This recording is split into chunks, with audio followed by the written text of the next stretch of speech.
जय हिंद। Welcome back on YouTube channel knowledge academy BSTR। Hello dear student, कैसे हैं आप लोग। उम्मीद करता हूं कि आज लोग बहुत ही अच्छे होंगे।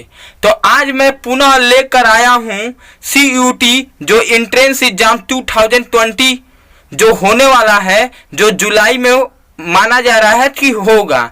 तो आज मैं इस CUT के सीरीज में आज मैं आपको पढ़ाने वाला हूं इलेक्ट्रोकेमिस्ट्री, एक complete in one shot by chemistry expert sir. तो देखिए, बात करें एक ही शॉट में मैं आपको बहुत ही इजी तरह से समझाऊंगा।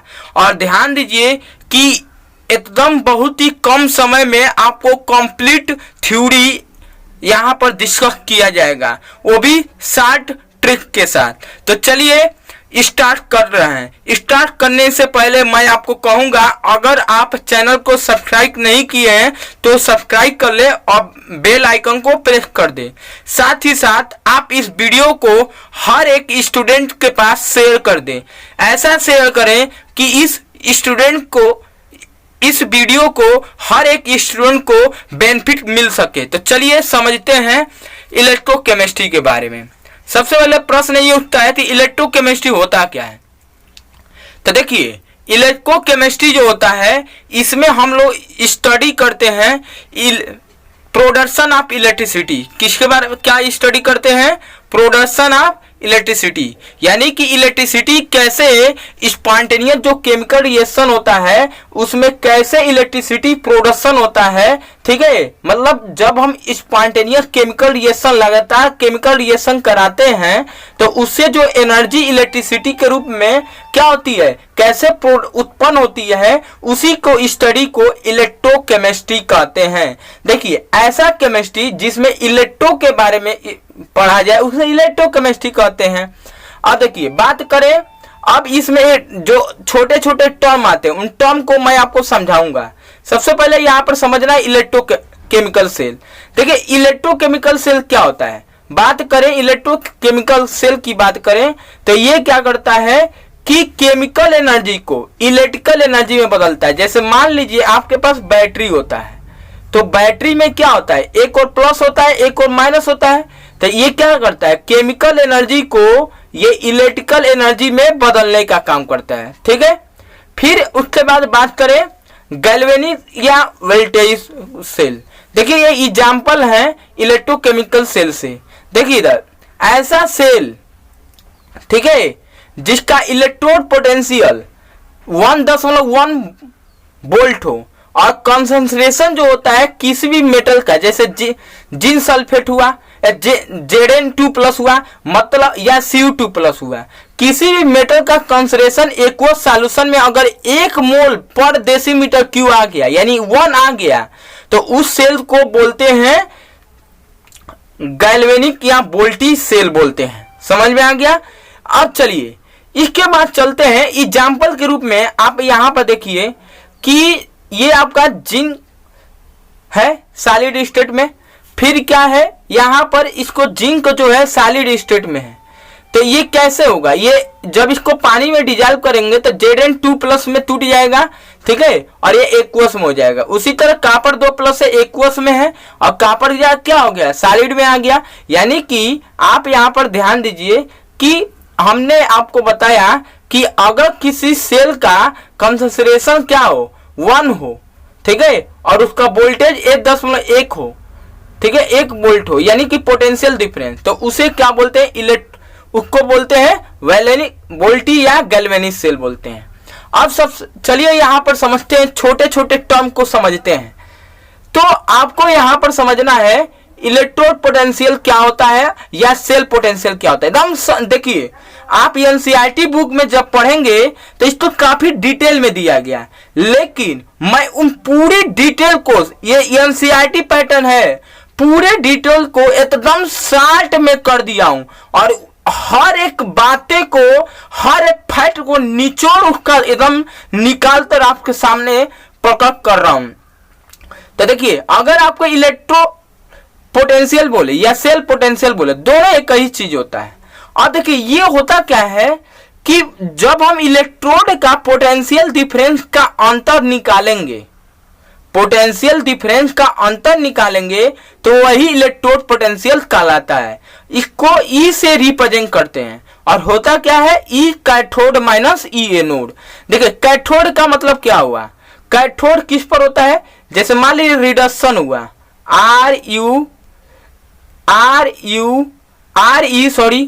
ReDuction, तो यहां पर C आ रहा है, तो C मतलब कैथोड। और रिडक्शन में क्या होता है, इलेक्ट्रॉन को एक्सेप्ट किया जाता है, इलेक्ट्रॉन को क्या किया जाता है, ग्रहण किया जाता है। ठीक है, चलिए फिर आगे तरफ चलते हैं तो बताएं एनोड की। तो एनोड क्या करता है, एनोड में आपका आता है ऑक्सीडेशन। तो ऑक्सीडेशन में क्या होता है, ऑक्सीडेशन में आपका इलेक्ट्रॉन क्या होता है, रिलीज होता है। तो इलेक्ट्रॉन, कोई मेटल क्या होता है, इलेक्ट्रॉन रिलीज करता है। ठीक है, तो देखिए यही आपका अंतर यहाँ पर देख रहे हैं, ई कैथोड माइनस ई एनोड। कमेंट्स बॉक्स में लिखिए कि क्या आपको समझ में आ रहा है कि नहीं।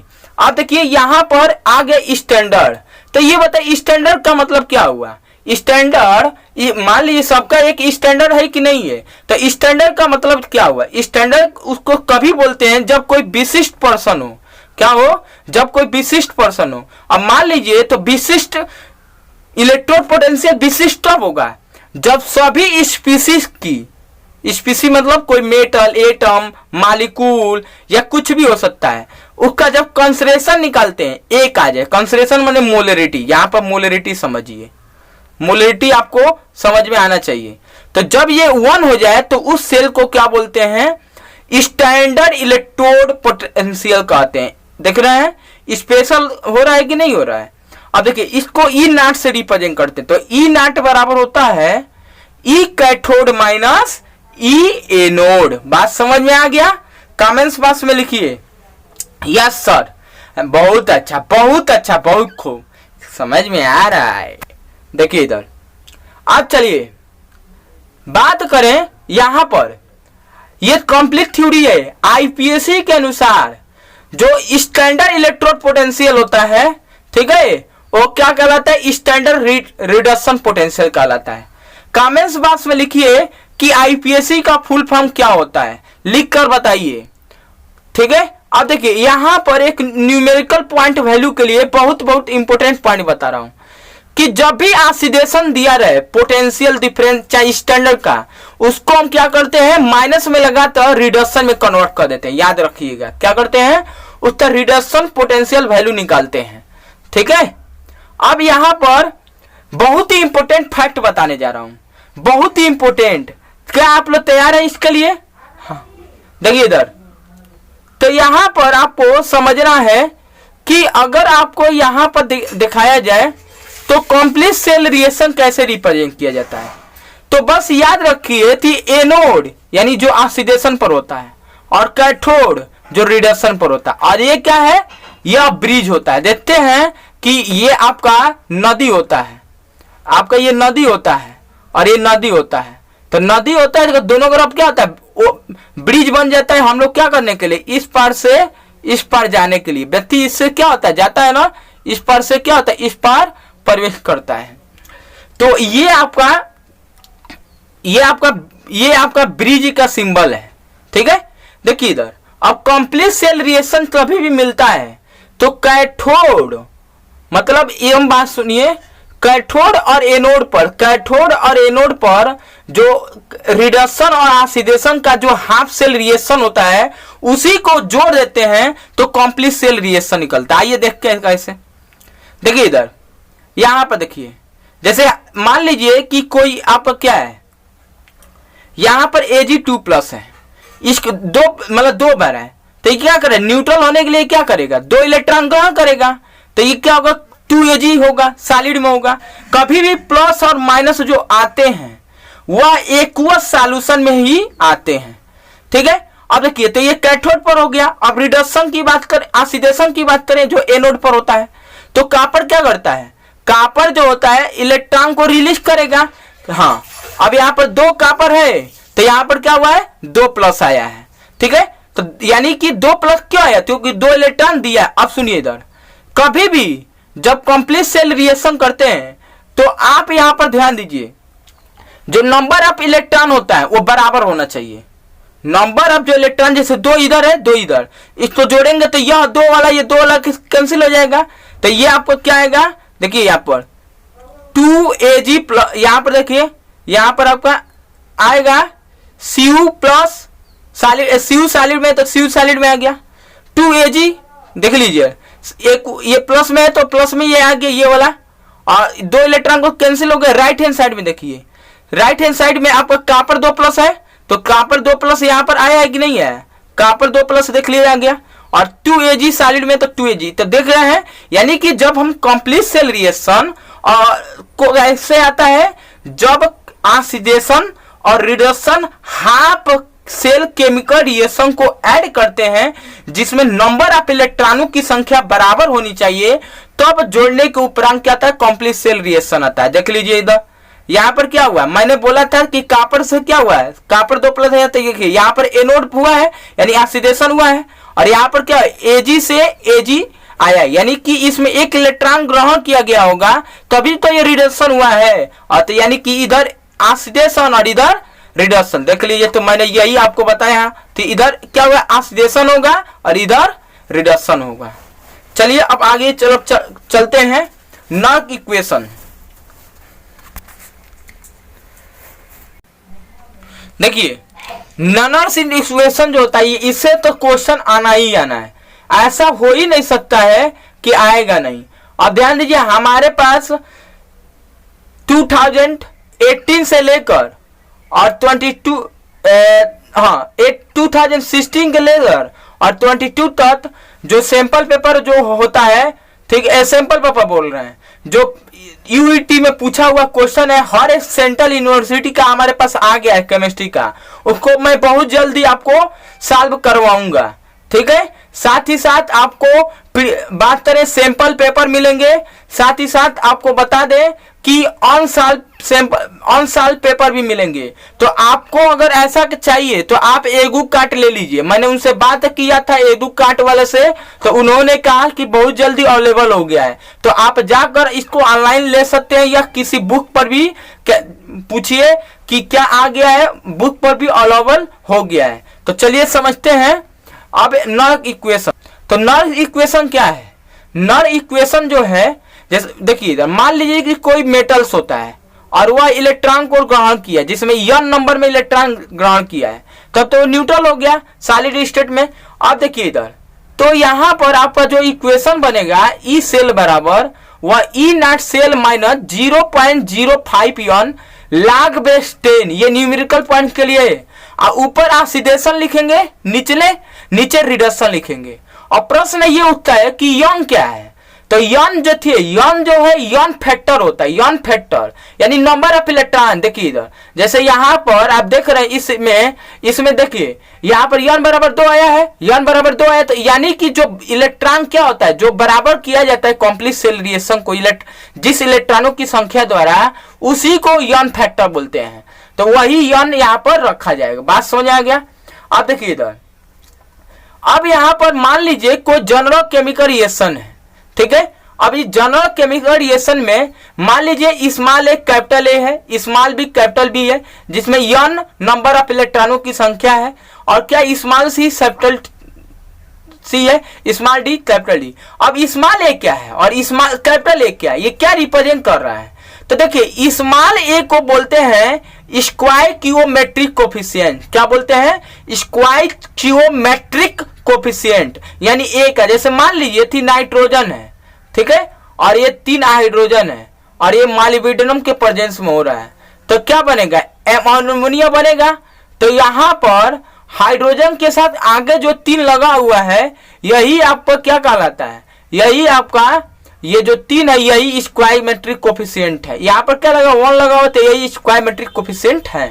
तो देखिए अब यहाँ पर ई सेल बराबर होता है, इसके लिए भी एक फार्मूला होता है, ई सेल बराबर ई नॉट सेल माइनस 0.059 और यन मतलब नंबर ऑफ इलेक्ट्रॉन लाग, यहाँ पर स्मॉल ई हो है, क्या है स्मॉल ई। जब भी न्यूमेरिकल करिएगा ना तो 2.303 से मल्टीप्लाई करके और log base 10 लिख दीजिए। जैसे ये log base 10 देखिए यहाँ पर दिया है, यहाँ पर उसी तरह आपको भी कर देना है। ठीक है, आप देखिए इधर। इसके बाद बात करें तो ये तो फार्मूला हो गया। और ई नॉट सेल आप जानते हैं कि स्टैंडर्ड होता है, स्टैंडर्ड इलेक्ट्रोड पोटेंशियल होता है। और ई सेल जो होता है स्टैंडर्ड केवल इलेक्ट्रोड पोटेंशियल होता है। और जानते हैं ये क्या होता है, ई कैथोड माइनस ई एनोड। अब चलिए यहाँ पर चलते हैं अगले फार्मूला की तरफ।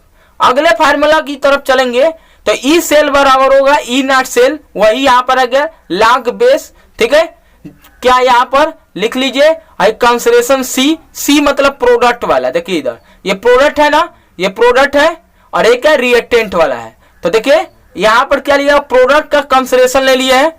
किसका, प्रोडक्ट का कंसिडरेशन ले लिया हूं, देखिए इधर, और उसका मल्टीप्लाई कर दिया। यहाँ पर रिएक्टेंट का कंसिडरेशन ले लिया हूं। देखिए जो स्मॉल ए कैपिटल ए है तो ये कैपिटल ए यहाँ पर आ गया। और कितनी बार है ए, तो यहाँ पर ए आ गया। बी यहाँ पर है तो बी कैपिटल बी यहाँ पर आ गया। अब बी जो स्मॉल बी है वो पावर में चल जाएगा। ठीक है, अब देखिए एक और फार्मूला जो होता है, यहाँ पर प्रश्न ये उठता है कि कैपिटल क्यू क्या होता है। तो देखिए कैपिटल जो क्यू होता है वो रिप्रेजेंट करता है रिएक्शन कोसेंट को। क्या रिप्रेजेंट करता है, रिएक्शन कोसेंट को। यहाँ पर रखिए, याद रखिए, 60 में लिख रहा हूं, रिएक्शन कोसेंट को। आप देखिए यहाँ पर बात करें इसके फिर आगे की तरफ चले तो अगला जो फार्मूला होता है, देखिए इस पर सब न्यूमेरिकल है। ई नॉट सेल बराबर होता है जिसमें ई सेल को क्या कर दिया गया है, जीरो कर दिया गया है। ई सेल को क्या किया गया है, जीरो कर दिया गया है। तो 2.303 RT यानी यप। आर का मतलब क्या होता है, आर का मतलब यूनिवर्सल गैस कांस्टेंट होता है, याद रखिएगा। आर का मतलब यूनिवर्सल गैस कांस्टेंट, इसका वैल्यू होता है 8.314। टी का मतलब टेम्परेचर, इसका वैल्यू लेंगे 298 केल्विन। और यंग का मतलब यंग फैक्टर, एफ का मतलब फैराडे कांस्टेंट। तो फैराडे का वैल्यू 96,487 होता है कूलाम पर मोल, एक पर मोल। लेकिन हम न्यूमेरिकल के लिए हम क्या करेंगे, 96,500 लेंगे, 500 कूलाम पर मोल। ठीक है, और ये क्या है, केसी क्या है, केसी जो है इक्विलिब्रियम कांस्टेंट, यानी ये क्या है, इक्विलिब्रियम कांस्टेंट है। क्या है, इक्विलिब्रियम कांस्टेंट है, या रेट डिसोसिएशन कांस्टेंट भी कहते हैं। चलिए फिर आगे तरफ चलते हैं। मजा आ रहा है, कमेंट्स बॉक्स में लिखिए यस सर। मुसाफिर जाने वाले चलो एक से लेकर करे अब रे हवाले। चलिए अगला क्वेश्चन देखते हैं। गिब्स एनर्जी, यानी कि इसको क्या बोलते हैं, गिब्स एनर्जी। तो गिब्स एनर्जी बराबर क्या होता है, माइनस NF ई सेल। ये क्या होता है, निगेटिव में होता है, मतलब ये इसमें क्या होता है, निगेटिव में होता है। फिर यहाँ पर यफ बराबर बताई दी आपको। फिर एक और फार्मूला आता है डेल्टा आर जी बराबर, यानी गिब्स एनर्जी जो रिवर्सिबल होता है, रिवर्सिबल माने दोनों तरफ जो होती है। जैसे मान लीजिए कि एक ये बंदा है, ठीक है, और एक ये बंदी है। सुनिए, यह एक बंदी है, क्या है, यह एक बंदी है। यह इसको 3 झापड़ मारती है और ये इसको भी 3 झापड़ मारता है, तो रिवर्स हो गया कि नहीं। तो इसका मतलब उत्पन्न। अब ये फार्मूला क्या होता है, माइनस RT LN इज के। ये इसको आपको जब न्यूमेरिकल में करेंगे तो 2.303 से मल्टीप्लाई करके log बेस 10 में बदल दीजिएगा। ठीक है, आप देखिए अब चलते हैं इंपोर्टेंट पॉइंट की तरफ। देखिए यहां पर अब सबसे प्रश्न ये आता है, इंपोर्टेंट अगला जो फार्मूला है। मान लीजिए एक वायर है, ठीक है, और उस वायर की लेंथ क्या है, स्मॉल एल है, और उसकी एक छोटा सा भाग काटा जा रहा है जो क्रॉस सेक्शन कहते हैं। समझ में आ रहा है, उसका एरिया मान लीजिए इस कैपिटल ए है। ठीक है, अब देखिए कंडक्टर क्या होता है, जो उसमें इलेक्ट्रिक करंट फ्लो हो जाए। तो बात करें को इसका फार्मूला जो होता है रो बराबर RA बाई एल। और आर का मतलब क्या है, रेसिस्टेंस, जो रेसिस्ट करता है, विरोध करता है, दुश्मन होता है। क्या होता है, दुश्मन होता है। समझ में आ रहा है। हेलो दोस्तों, कैसे हैं आप लोग, बताइए। बात करें ये रो क्या होता है, ये रो जो होता है रेसिस्टिविटी होती है, या इसको बोलते हैं स्पेसिफिक रेसिस्टेंस। क्या बोलते हैं, स्पेसिफिक रेसिस्टेंस। इस रो की जो यूनिट होती है, बात करें देखिए इधर रो की यूनिट नोट कर लीजिए, ओम मीटर। क्या होता है? ओम मीटर। अब इसके बाद चलते हैं कंडक्टांक की तरफ, इसके बाद बढ़ते हैं कंडक्टांक की तरफ। कंडक्टांक को कैपिटल जी से रिप्रेजेंट करते हैं और कैपिटल जी बराबर होता है 1/r, यानी कि ए रो यल, ए अपान रो यल बराबर के ए अपन यल। यहां पर ए का मतलब क्रॉस सेक्शन एरिया होता है, आर का मतलब रेसिस्टेंस होता है, रो का मतलब स्पेसिफिक रेसिस्टेंस होता है, यल का मतलब लेंथ ऑफ कंडक्टर होता है और के का मतलब होता है कंडक्टिविटी, यानी कप्पा सिंबल का नाम है। के माने कप्पा, पापा नहीं कप्पा। और देखिए इधर इसकी जो यूनिट होती है उस यूनिट को बोलते हैं सीमेंस ओम का पावर -1, या इसको महो भी बोलते हैं। क्या बोलते हैं? ओम इनवर्स को क्या बोलते हैं? महो। महुआ मत कहना, ठीक है। चलो अब चलते हैं कि अब आगे की तरफ चलते हैं कंडक्टिविटी या स्पेसिफिक कंडक्टेंस।